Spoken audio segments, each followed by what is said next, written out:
नमस्कार, मैं हूं आशीष वर्मा। मॉर्निंग कॉल में आपका स्वागत है। शुरुआत इस वक्त की हेडलाइंस के साथ। ग्लोबल मार्केट से पॉजिटिव संकेत, एशिया में मजबूती, एसजीएक्स निफ्टी और यूएस फ्यूचर्स में फ्लैट कामकाज। हालांकि बैंकिंग संकट घटने की उम्मीद से कल दूसरे दिन चढ़कर बंद हुए थे अमेरिकी बाजार। बैंकिंग संकट की चिंता कम होने से क्रूड में दूसरे दिन भी तेजी, भाव करीब 2% उछलकर $75 के पार। वहीं सोने में कल रही तेज गिरावट। टाटा मोटर्स 5% तक बढ़ाएगी कमर्शियल गाड़ियों के दाम। 1 अप्रैल से लागू होगा फैसला। नए एमिशन नियमों के चलते बढ़ाई जा रही हैं कीमतें। हिंदुस्तान जिंक ने 26 रुपए प्रति शेयर के डिविडेंड का किया ऐलान। वेदांता को 7,132 करोड़ तो सरकार को मिलेंगे 3,245 करोड़ रुपए। और दिल्ली, एनसीआर समेत उत्तर भारत के कई राज्यों में कल रात महसूस किए गए भूकंप के तेज झटके। रिक्टर पैमाने पर 6.6 गति तीव्रता। अफगानिस्तान के हिंद कुश पहाड़ियों भी थी भूकंप का केंद्र।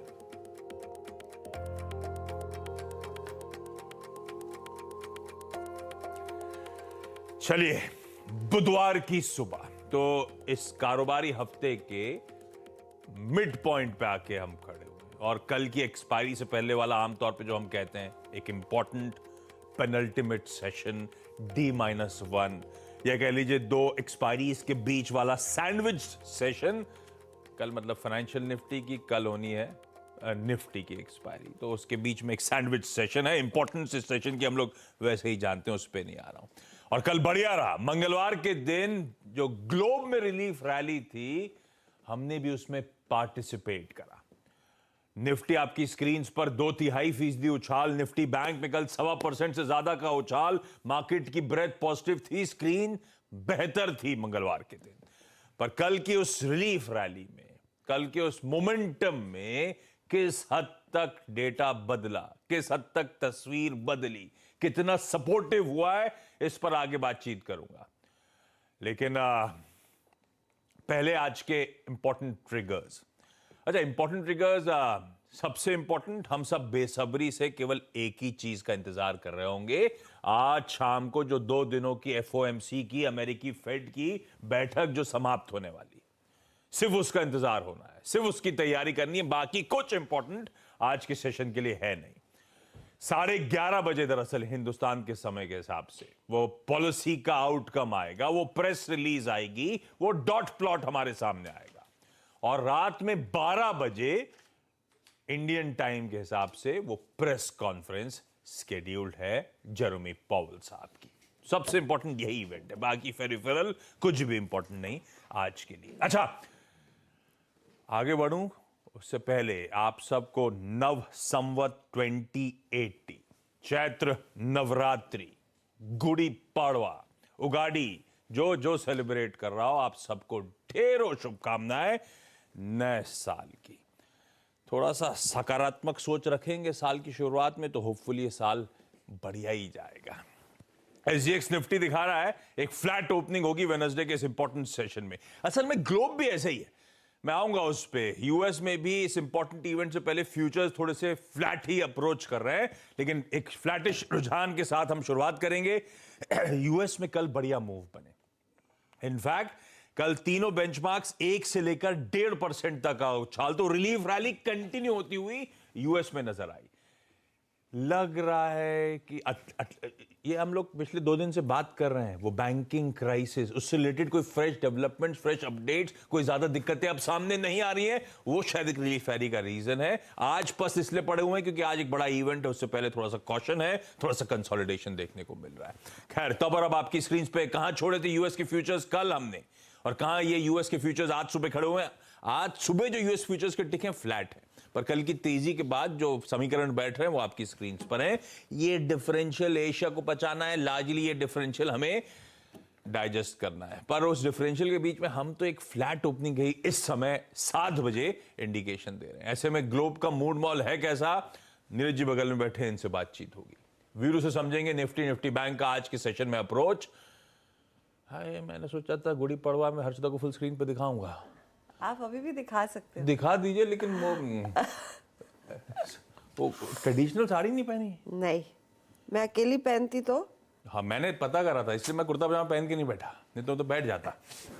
लेकिन ठीक है, ये फेस्टिविटीज अपनी जगह। अब जरा आज के सेशन की तैयारी कर ली जाए। नीरज जी, गुड मॉर्निंग है भाई, क्या अपडेट, क्या चल रहा है, ग्लोबल क्यूज हैं कैसे?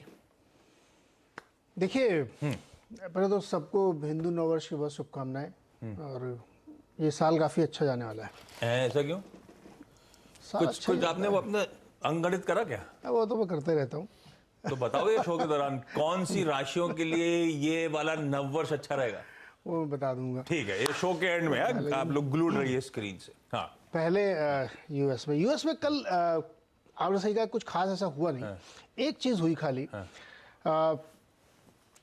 वो चीज़ ये है कि बैंकिंग सेक्टर में जो कुछ भी वहाँ चल रहा है, अब वहाँ पे गवर्नमेंट लेवल पे, यानी सरकार, यानी जेनेट येलेन जो उनकी वित्त मंत्री, उन्होंने ये कहा कि हम ये कोशिश करेंगे अगर क्राइसिस थोड़ी बढ़ेगी तो फिर 100% डिपॉजिट को हम इंश्योर्ड करेंगे बाय लेजिस्लेशन। अभी तक वो लेजिस्लेशन नहीं है, अभी केवल $2.5 लाख तक का उन्होंने किया है।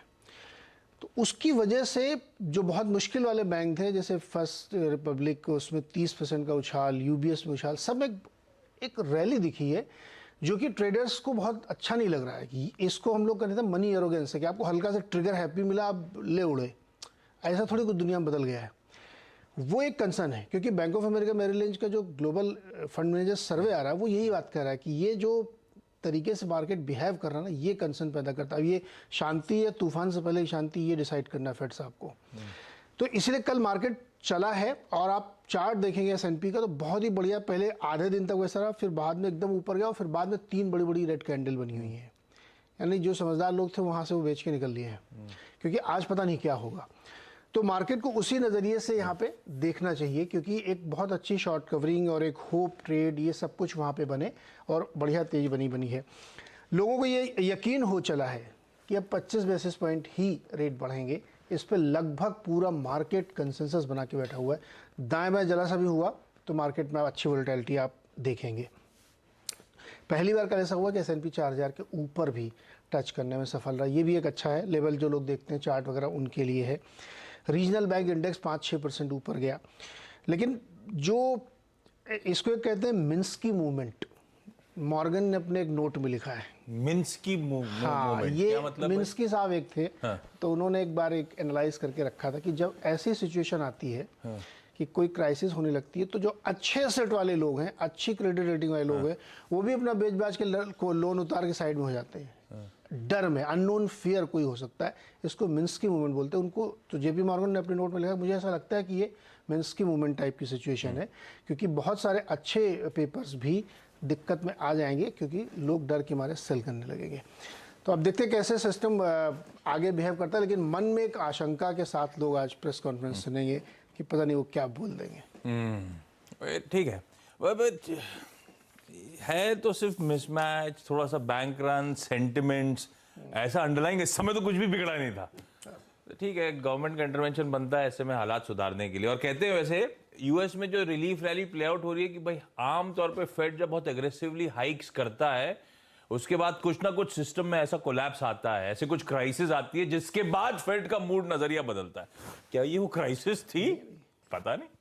अगर मतलब फेड स्किप कर दें कि इस बार नहीं बढ़ाएंगे, अगली बार देखेंगे, तब थोड़ा झुक झुक के चलेंगे फिर पावेल साहब फिर गड़बड़ हो जाएगा। ठीक है, पर 25 मान लॉजिकली 25 है टेबल पे। अगर उन्होंने नहीं बढ़ाया, मान ले बाई चांस, अनलाइकली है, नहीं बढ़ाएंगे, कुछ ऐसा हुआ नहीं, इसलिए मैंने कहा एसेट क्वालिटी वाले इशू है नहीं। वो थोड़ा सेंटिमेंट वीक थे, बैंक रन हुआ, एसेट लायबिलिटी मिसमैच था, ये कहानी थी यूएस के इस बार के क्राइसिस की। इन्फ्लेशन जस का तस है, तो अगर उस क्राइसिस को संभाल लिया है, कंटेजियन टाइप है नहीं, कोई बड़ा बैंक तो अभी तक इन्वॉल्व नहीं हुआ, बारिंग क्रेडिट स्विस, और क्रेडिट स्विस की दिक्कत अपनी खुद की है। हाँ, लेकिन उसकी एनवायरमेंट की दिक्कत नहीं है, उनके मैनेजमेंट चेंजेस, उनकी चलाने का तरीका, उनके इश्यूज, क्रेडिट स्विस के अपने स्पेसिफिक इश्यूज थे, है ना। तो अभी तक ऐसा कुछ हुआ छोटे नहीं है। बैंकों से जो शिफ्ट हो रहा है पैसा बड़े बैंकों की तरफ, वो यही तो सेंटिमेंट तो गड़बड़ा गया है। Sentiment concern. आपको मालूम कल एक और डेटा आया यूएस का, वो हो सकता है फट साहब देखें, जो एग्जिस्टिंग होम सेल्स मतलब सेकंड बने बनाए होम जो बिकते रहते हैं, 15% की ग्रोथ है month on month, highest. Money arrogance खत्म ही नहीं हो रहा लोगों का, इसीलिए फेड को 25 तो बढ़ाना ही पड़ेगा। इसलिए वो बढ़ाएगा कि नहीं अभी तुम्हारा मैं जो पारा ना उसको ठंडा करना है मेरे को, तो वो मुझे लगता है करेंगे। ठीक है, ये आज शाम की फेड की आउटकम बहुत इंपॉर्टेंट होगा। उसके लिए जगना पड़ेगा सुनने के लिए, तो उसके लिए एक तरीका है कैसे जगना है, जब मैं इवेंट कैलेंडर लेकर आऊंगा तो एक तरीका भी बता दूंगा। लेकिन पहले आज का मूड माहौल गौज कर लिया जाए, कैसे सेशन को अप्रोच करना है। हम एकदम फ्लैट नोट पे हम शुरुआत करेंगे, तो ऐसे में तस्वीर है कैसी, करना क्या है, इस पे बातचीत कर ली जाए। और अगर कुछ कवरिंग एक्सपेक्ट कर रहे थे तो जितने शॉर्ट सिस्टम में थे 2 बेसिस पॉइंट और इंचअप ही हो गए कल के डेटा पॉइंट में। वीरू भाई कैसे अप्रोच करें कल? अच्छा, कल जो मेंशन था ना कि अपना पहला रेजिस्टेंस मैं वॉच आउट कर रहा था 17,064 से 17,131, उसी जोन्स के आसपास पस पड़े, उस 17,131 को पार नहीं करा वीरू कल के सेशन में हमने।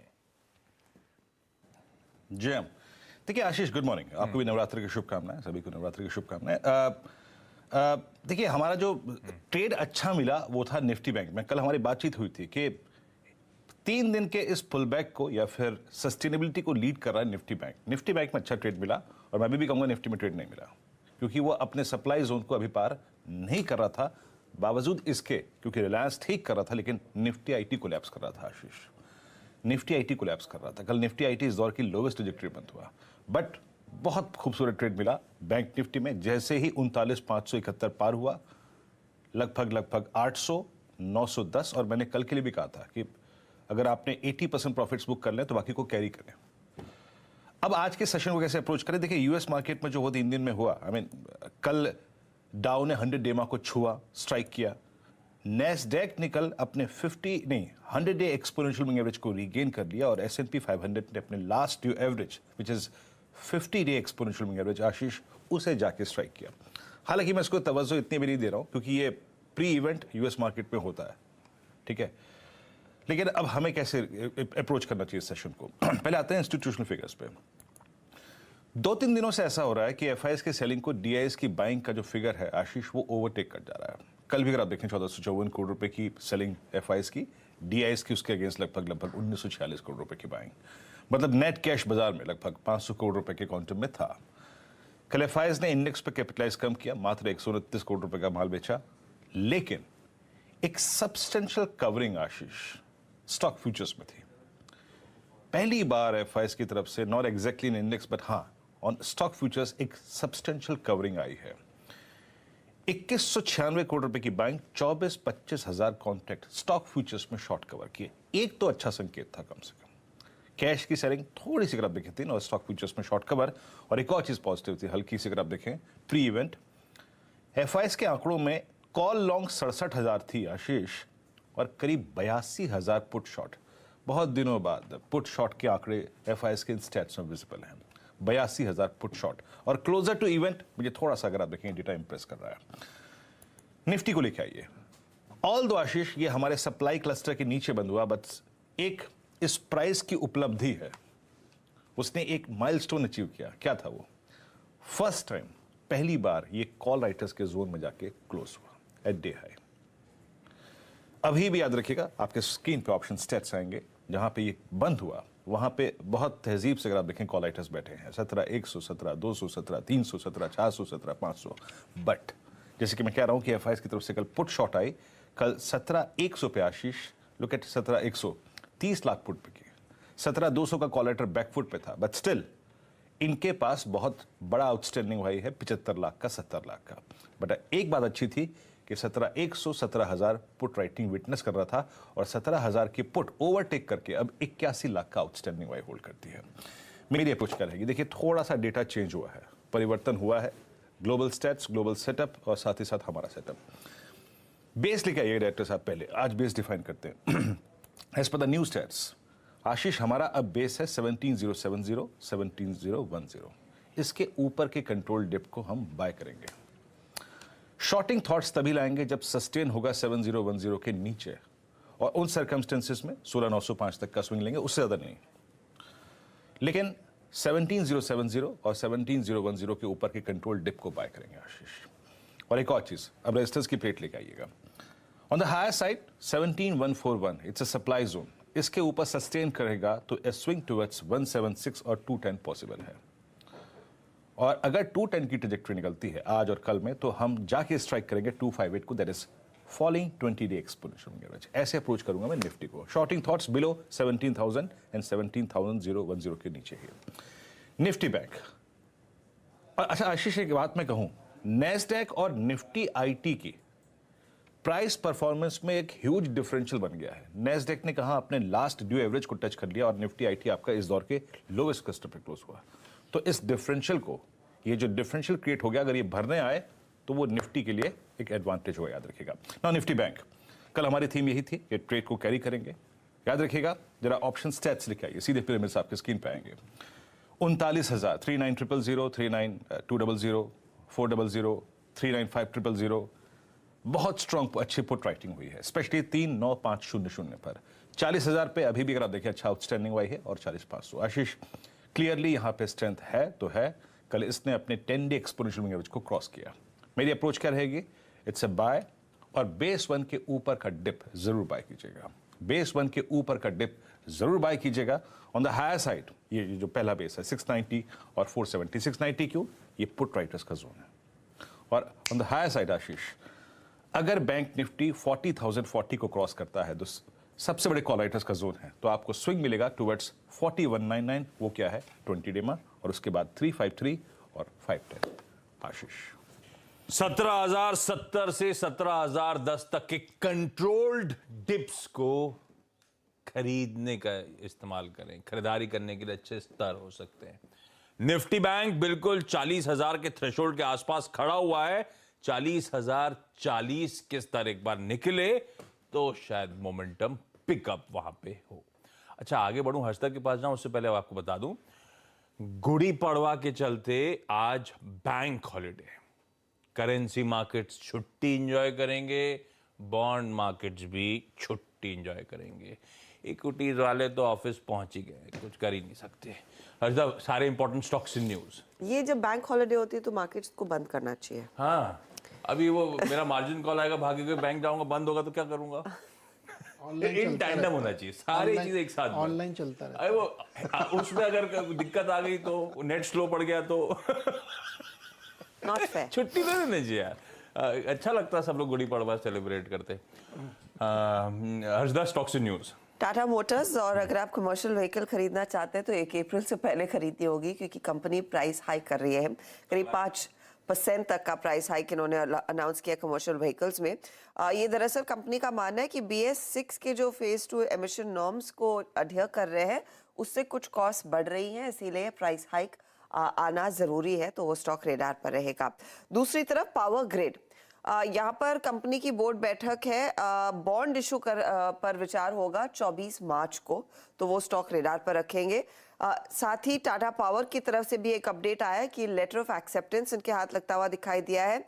Maharashtra state electricity development corporation के लिए इनको 200 मेगावाट का एक सोलर PV प्रोजेक्ट लगाना है सोलापुर में, तो वो स्टॉक आप रेडार पर रखिएगा। इंडियन ऑयल को अप्रूवल मिल चुका है कि पारादीप पेट्रोकेमिकल कॉम्प्लेक्स में दरअसल को सेटअप किया जाए, और ये एस्टिमेटेड कॉस्ट करीब 61,000 करोड़ से ज्यादा का रहेगा, तो वो स्टॉक भी आज खबरों में। हिंदुस्तान जिंक, जैसे आप मेंशन कर रहे थे, और हिंदुस्तान जिंक के साथ वेदांत भी रेडार पर रहेगा, क्योंकि हिंदुस्तान जिंक ने 26 रुपए प्रति शेयर का डिविडेंड का अनाउंसमेंट आ चुका है, तो वो पॉजिटिव हिंदुस्तान जिंक के शेयरधारकों के लिए, सरकार के लिए डेफिनेटली, और वेदांत के लिए भी। देवयानी इंटरनेशनल में कल एक बड़ा ब्लॉक हुआ, जिसमें टेमेसिक ने करीब 3%, 2.8% टू बी प्रिसाइज, हिस्सेदारी बेची है। 145 रुपए प्रति शेयर पर 500 करोड़ का ये सौदा हुआ है। फ्रैंकलिन टेम्पल्टन म्यूचुअल फंड का जो फ्लेक्सी कैप फंड है, उन्होंने लगभग 62 लाख शेयर खरीदे, यानी कि लगभग 0.5% तक की इक्विटी खरीदी है फ्रैंकलिन ने। दूसरे निवेशकों के नाम फिलहाल सामने नहीं आए हैं, लेकिन याद रखिएगा देवयानी इंटरनेशनल में तकरीबन 5.88% हिस्सा टेमेसिक का था एंड ऑफ दिसंबर, और अब ये इन्होंने करीब 3% और हिस्सा बेच दिया है, तो नियरली 2% का स्टेक इनके हाथ में है। साथ ही साथ जायडस लाइफ की तरफ से भी एक अपडेट आता हुआ, एक पर्टिकुलर ड्रग के लिए अप्रूवल मिला है जो आर्थराइटिस के इलाज में काम करती है, तो वो भी शेयर आज खबरों में। रखिए इन तमाम कंपनीज को अपने रडार पे। क्विकली आज का इवेंट्स कैलेंडर, वो फेस्टिविटीज तो है ही है। अच्छा, फेस्टिविटीज के बीच में एक और चीज हो सकता है, रमजान का जो चांद है आज शाम को अब क्लैरिटी आ जाएगी कि वो होली मंथ कब शुरू होना है, वो पता चलेगा। आज शाम को साइटिंग होती है, कल होती है, उस पर कंफ्यूजन है। FOMC वगैरह सब बता चुका हूं अपफ्रंट ही। ECB की प्रेसिडेंट क्रिस्टीन लगार्ड साहब मैडम की आज एक फिर से स्पीच लाइंड अप है, एड्रेस करने वाली है। चाइना के एवरग्रांडे ग्रुप का आज डेट रीस्ट्रक्चरिंग प्लान की डिटेल्स सामने आएगी, उनकी टर्म शीट सामने आएगी। एंजल वन की बोर्ड मीट है इंटरिम डिविडेंड के लिए, पर ये डिविडेंड की जानी जाती नहीं, तो इसलिए कोई मतलब नहीं। PM मोदी आज 6G विजन डॉक्यूमेंट अनवेल करने जा रहे हैं। प्रेसिडेंट मुर्मू आज पद्मा अवार्ड्स 2023 प्रेजेंट करेंगी। वैसे ट्रेड और इंडस्ट्री कैटेगरी में इकलौता नाम है कुमार मंगलम बिरला साहब का, जिनको आज पद्म भूषण मिलेगा। दिल्ली का बजट कल तो नहीं आया, आज अनाउंस होगा। आज सुबह 11 बजे टेबल किया जाएगा दिल्ली स्टेट का बजट। आज वर्ल्ड वाटर डे है, तो अवेयरनेस वाटर और सैनिटेशन क्राइसिस की उसको बढ़ाने के लिए, उसको रेज करने के लिए। इंडिया वर्सेस ऑस्ट्रेलिया तीसरा ODI आज खेला जाएगा, 1:30 बजे से शुरू होगा। और अब तक ये सीरीज 1-1 टाइड है। पिछले मैच में तो 2 डाला था उन्होंने हमको, तो आज का मैच इंपॉर्टेंट। और क्योंकि 11:30 बजे FOMC मीट का आउटकम और 12 बजे फेड चेयर के, आप तो सुनोगे लाइव, सुबह बताना है आपको सारा। हमें कैसा जागने का ट्रिक बताओ। मैं है OTT इन्होंने देखते तो है नहीं आजकल, ये बिल तो बढ़ाते नहीं है, कंपनियों को फायदा पहुंचाते नहीं है। तो पठान जो है OTT पे रिलीज हो रही है, एक्सक्लूसिव पठान के रिव्यूज कल आप इनके मुंह से सुनेंगे, अदर देन फेड मीट में क्या हुआ था। तो आपके पास समय है, आप निपटा सकते हैं पठान आज। तो आप, आई एम श्योर आप सबने देखी नहीं होगी, तो आप सबके लिए रिव्यूज कल हम लेकर इस नोट पर क्विकली छोटा सा ब्रेक। इन्होंने अगर अपने कैलकुलेशन कर लिए तो ब्रेक के उस पार नया संवत कौन सी राशि के लिए अच्छा ये जानेंगे, और कमोडिटी करेंसी मार्केट्स की टॉप स्ट्रैटेजीज।